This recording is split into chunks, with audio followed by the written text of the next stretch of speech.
Hello, everyone. Welcome back to INTJ Talk. We are on episode number 8 already. So, this is a really cool episode. This one is about self improvement tips for the INTJ personality type. Now, these are all things that I have personally had to grow from, to learn from, and a lot of I guess, not so great qualities about myself that I've had to work on. So I thought this would be, a pretty interesting video to do. So the first self-improvement tip for INTJs is to stop thinking that you're right all the time.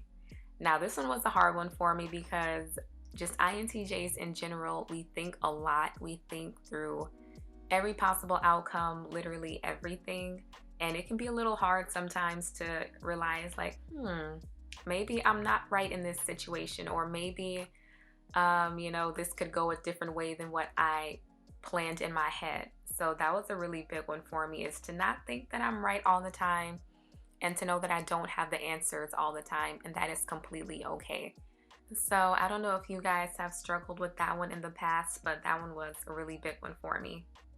So the second self-improvement tip for INTJs is to just relax a little bit more and to not be so structured, go with the flow sometimes. As INTJs, we crave efficiency, we like structure, we like things to work well, we don't thrive well in chaos. But honestly, just being so structured sometimes can be a hindrance because we live in a world that is the complete opposite of that. So just going with the flow sometimes and not being so structured, not having everything planned out to the absolute T will be really good for us, because you need time to relax. You need time to just not do anything.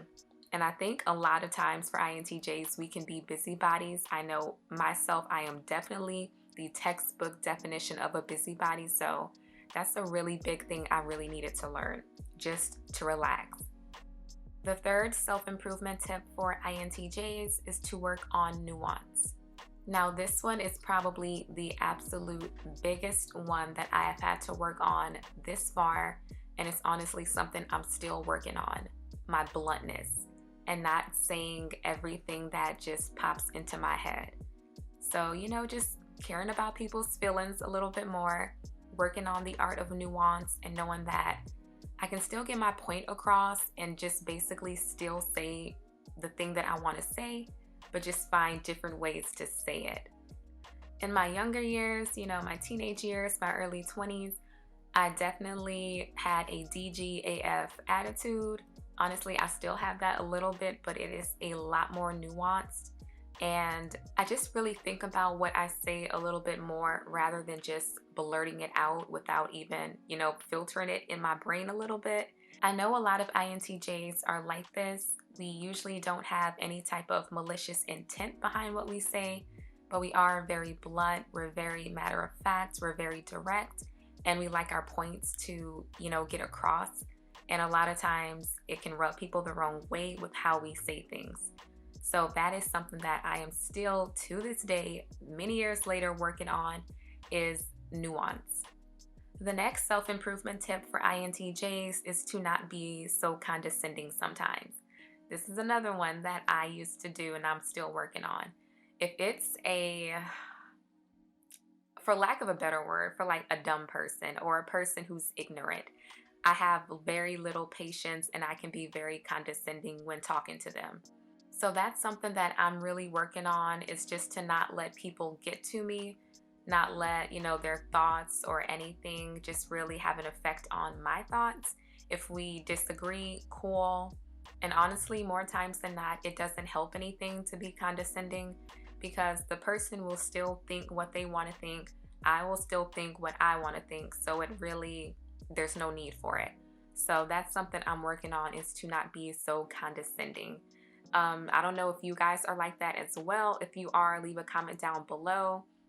Now, the next self-improvement tip for INTJs is to not be so overly critical of people. We can be extremely overly critical. I'm talking like, for instance, I can be very overly critical on myself. Like, my standards are so high that I will never meet them. So I know another person will also never meet them. And I think the main reason that I can be so overly critical of myself and other people is because I'm still a little bit chasing this like notion of perfection. And logically, I know perfection does not exist. It's just not a thing. Nobody will ever be perfect.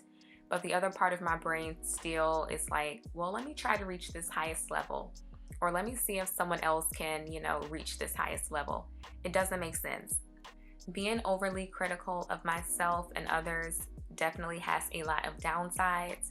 It puts into your mind that, for one, people can be really amazing people, or I could be a really amazing person, but I will always see myself as less than because I'm very overly critical to a fault. So that's something that I've noticed on definitely some of the INTJ forums that I visit. If we don't think something is to the absolute highest level, the most perfect level, then it's not worth anything, which is not true. So it just does more harm than good. And the last self-improvement tip that I have for INTJs is to stop being so dismissive of other people's feelings.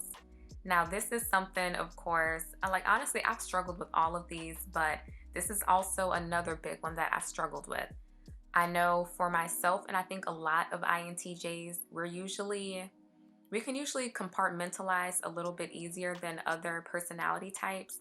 And for that reason, we can be very dismissive of other people. I think that by taking a step back and by realizing that everybody has feelings that they process completely differently than us, it will do us so much good. Being dismissive of other people's feelings, and I sometimes do this, not even realizing it, is something that I'm still working on. It's definitely a process. And I think that as we get older and since we have more life experience, it's a little bit easier for us to relate to other people a little bit better. It's a little easier for us to not be so dismissive of feelings or thoughts just because we don't understand them. I honestly think back to how I was as an INTJ 10 years ago, and it's completely different. I'm still the same in a lot of ways though, don't get me wrong, but the version of myself that I am now is a way more refined version than I was 10 years ago. So I think that as INTJs get older, we just become more refined as we learn how the world works, as we learn how people around us work. We'll only just, we'll be more nuanced. That's just basically it. We'll be more refined and more nuanced. So that is all that I have for this video on self-improvement tips for INTJs. Let me know down below in the comments if you guys have any other tips that I maybe didn't go over, or just different things that you've had to learn over the years. And I will see you in the next video.